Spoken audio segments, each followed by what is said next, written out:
Mara baada ya kutumikia adhabu ya mechi 5 waliopewa na kamati ya masaa 72 ndani ya bodi ya ligi kuu ya NBC Premier League TPLB, mshambuliaji wa Simba Jonathan Soa raia wa Ghana na kiungo mlinzi kwa maana ya Lassana Maodo Kante rasmi wamerejea kwenye kikosi cha Simba na watakuwa sehemu ya mchezo wa Simba dhidi ya Dodoma Jiji ligi kuu ya NBC Premier League. Tunakwenda kuangazia urejeo wao hasa ndani ya michezo ya ligi kuu ya NBC Premier League mara baada ya kukaa nje kwa zaidi ya mechi 4. Jina langu ni Leopard John, hii ni The Golden Boot. Niko hapa na Mdachi Ali Omari, nyuma ya kamera Yusuf Ramadhani Mpuma.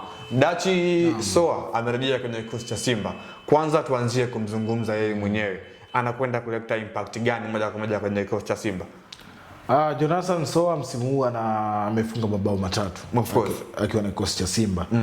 Katika eneo la ushambuliaji katika mechi 9 ambazo Simba wamecheza, japokuwa yeye hajahusika kwenye michezo yote kulingana na adhabu ambayo alikuwepo, lakini katika michezo 4 ya nyuma kabla ya hii 5 ambayo imechezwa dhidi ya Simba alionekana kuwa na mchango mkubwa kwenye eneo la kushambulia. Lakini kikubwa kwa Jonathan Soa anarejea baada ya kupata adhabu ambayo alipata kulingana na utovu wa mechi dhidi ya Azam, kosa ambalo alifanya kwa mwenzake kumkanyaga mechi dhidi ya Azam. Kwa yeye kama mchezaji katika kipindi ambacho alikuwa amefungiwa, amepata hii bani, kuna kitu ambacho amekichukua na inawezekana amekifanyia kazi kwenye engo ya nidhamu, kwenye engo ya nidhamu, kwamba anarejea sasa baada ya kupata adhabu yangu ambayo nimeipata. Kitu ambacho naenda takiwa kufanya ni kuheshimu kila kitu na kufanya kila kitu kwa usahihi ili sije nikagharimu timu yake. Hiyo imekaa kwenye engo gani? Mfano wakati huu Simba wana mshambuliaji mmoja ambaye alikuwa amesalia, Selemani Mwalimu Gomez peke yake ndio alikuwa, pengine na Mwangosi ambaye ameongezeka. Sasa wakati timu inahitaji kupata matokeo ama timu inahitaji uwepo wako kiwanjani na wewe umepata adhabu ambayo inakuweka nje kulingana na kanuni za ligi zinazozungumza, hiyo unakwenda kuiathiri timu yako na kuifanya iwe na wakati mgumu wa kipi ambacho ikifanya ili kuweza kupata matokeo na kuendelea na shughuli kama kawaida ikiwa wewe haupo. Kwa hiyo kama mchezaji anatakiwa kulifahamu hilo, amerejea na ni upi mwake kwenye kikosi na kipi ambacho anatakiwa kukifanya kwa usahihi ili asigharimu timu yake tena katika namna nyingine yote ya makosa ambayo atayafanya yeye binafsi. Sawa. Pengine kwa mechi 5 ambazo amekaa nje kwenye adhabu ambayo alipewa, unafikiri Simba kitu gani ambacho alikuwa anakikosa kutoka kwa Jonathan Soa? Kitu ambacho alikuwa anakikosa Jonathan Soa huwa ni mchezaji ambaye kidogo huwa hawapi nafasi walinzi wakati wa timu yote, timu pinzani ambao wanacheza na timu yake ya Simba. Huwa na kawaida ya kusumbua pale. Isipokuwa kwa siku za hivi karibuni tangu amejiunga na kikosi cha Simba ndio amefunga mabao yake 3, lakini ukitazama katika performance ambayo amekuwa akiingia kuna namna bado ni kama hajarejea Jonathan Soa yule ambaye tumekuwa tukimtazama katika msimu uliopita. Msimu uliopita aliingia dirisha dogo na Singida Black Star. Idadi yake ya ufungaji, aina yake ya upatikanaji wa mabao ilikuwa ni kubwa sana. Alikuwa na fight kupata mabao zaidi ya goli 10. Goli 10 plus. Lakini msimu huu kuna kitu kama kimepungua kwa Jonathan Soa, hasa ile spirit ya upambanaji, lakini pia hata matumizi ya nafasi kidogo yamepungua kwa Jonathan Soa. Na uwezekano wa kupata nafasi 3 hadi 4 lakini akatumia moja au zote zikapita bila kutumika. Yeye kama mchezaji nadhani kuna kitu tutakuwa tumekitazama na kufanyia marekebisho katika kipindi ambacho alikuwa amekula amepata hii adhabu ya mechi 5. Na nadhani akubweteka, alikuwa anafanya mazoezi. Katika mazoezi yake moja ya vitu ambavyo inawezekana amefanyia kazi hiwe ni hivyo, namna matumizi ya nafasi msimu huu hajawa mzuri sana kutumia nafasi, kila nafasi anayoipata. Hiyo ni pekee kwa Jonathan Soa. Lakini kitu ambacho Simba alikuwa anakikosa, Selemani Mwalimu uchezaji wake ufanani na Jonathan Soa.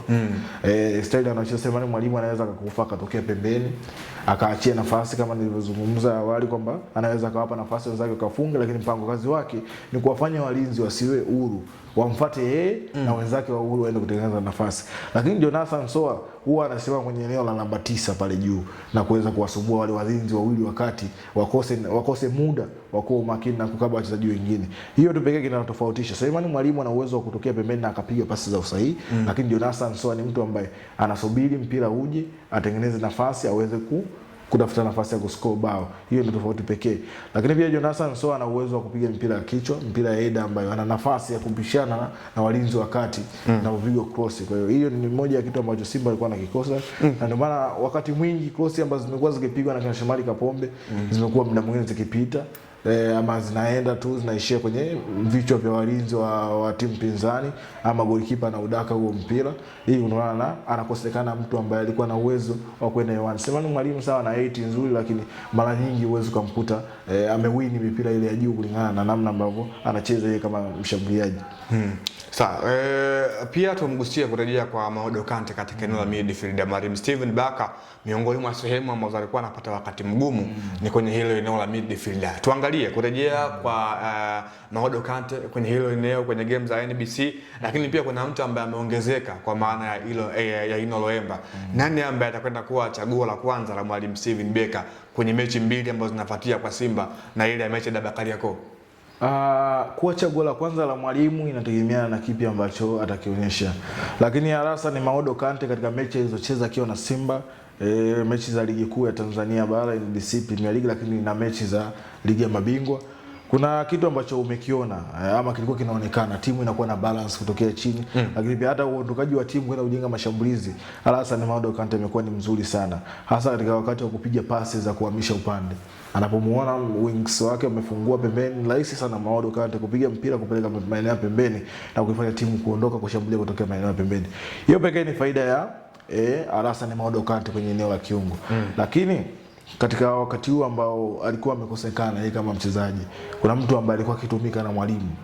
Anatakiwa kujua ni kipi ambacho anatakiwa kufanya cha ziada ili yeye akaenda kawe chaguo la kwanza la mwalimu. Hicho ndio kitu pekee ambacho kitamfanya yeye kuwa chaguo la kwanza, kujua ni kipi ambacho mwenzangu amekifanya katika kipindi hichi ambacho mimi sikuwepo kwenye kikosi, na hivi faida ambayo mwalimu alikuwa ananufaika na mtu huyu ambaye alikuwa akicheza katika eneo ambalo nilikuwa nikicheza mimi wakati ambao mimi sipo. Ni kipi cha ziada ambacho natakiwa kufanya ili niwe zaidi ya huyu ama nifanye zaidi ya huyu ili na mimi niwe chaguo la kwanza la mwalimu. Naye pia akapata maswali ya kujiuliza, kwa nini mimi kuwa chaguo la kwanza la mwalimu? Hiyo ni kazi pekee mchezaji binafsi Alassane Maodo Kante anaweza akaifanya ili apate kupata nafasi kwenye kikosi cha kwanza. Lakini hii kurejea tu inakwenda kumuumiza kichwa tena mwalimu. Kujua ni mchezaji gani ambaye atakwenda naye kama mwalimu kulingana na mpango wake ama mpango kazi ambao anauhitaji kwenye mechi husika. Mpango kazi wa mwalimu wa mechi hii na mechi hiyo hawezi kufanana, ndio maana matumizi ya wachezaji pia yanatofautiana. Inawezekana ni mechi ambayo inahitaji ukaba sana, Alassane Maodo Kante asiingie kwenye huo mchezo, akaingia mtu kama Yusuf Kagoma ambaye anakaba sana, lakini katika final sasa ya kupiga pasi Yusuf Kagoma si mzuri sana, japokuwa kuna muda ambao anajitahidi kufanya hivyo, lakini si mzuri sana. Kwa kwenye mechi ambayo mwalimu anaweza kuhitaji mtu ambaye anaweza kuitoa timu chini kwa kupiga mpira mrefu, lakini hata pasi sahihi za kutambaa chini, anaweza kumtumia na Alassane Maodo Kante ambaye ni mzuri pia katika eneo hilo la kupiga pasi za kutambaa chini, lakini pia hata pasi za kuhamisha upande kwenda kwa mawinga ambao wanaweza kutumia nafasi kwa kukimbia, lakini pia hata kwa kucheza mpira katika eneo la mbele. Kwa hivyo ni mwalimu pia anakwenda kuumiza kichwa juu ya kile ambacho atakihitaji kwenye mchezo na wachezaji yanao na rasilimali anazo yeye kama mwalimu wa kikosi cha Simba Steven Baka. Sawa. Moja kati ya faida kubwa ambayo Simba anakwenda kuingia nayo katika mchezo labda ya Kariakoo Machi mosi mwaka huu 2026 basi ni kuwa na kikosi chake full mukoko mara baada ya urejeo wa Jonathan Soa, raia wa Ghana, mshambuliaji huyu hatari kweli kweli, lakini na kiungo fundi Alassane Maodo Kante. Hizi ni salamu ambazo Simba wanazituma kwa Young Africans ambao wao wamekuwa hawana mwendelezo mzuri. Jina langu ni Leopold John, hii ilikuwa ni The Golden Boot. Alikuwepo hapa Mdachi Ali Omari, nyuma ya kamera Mpuma. Hadi wakati mwingine, kwa heri kwa sasa.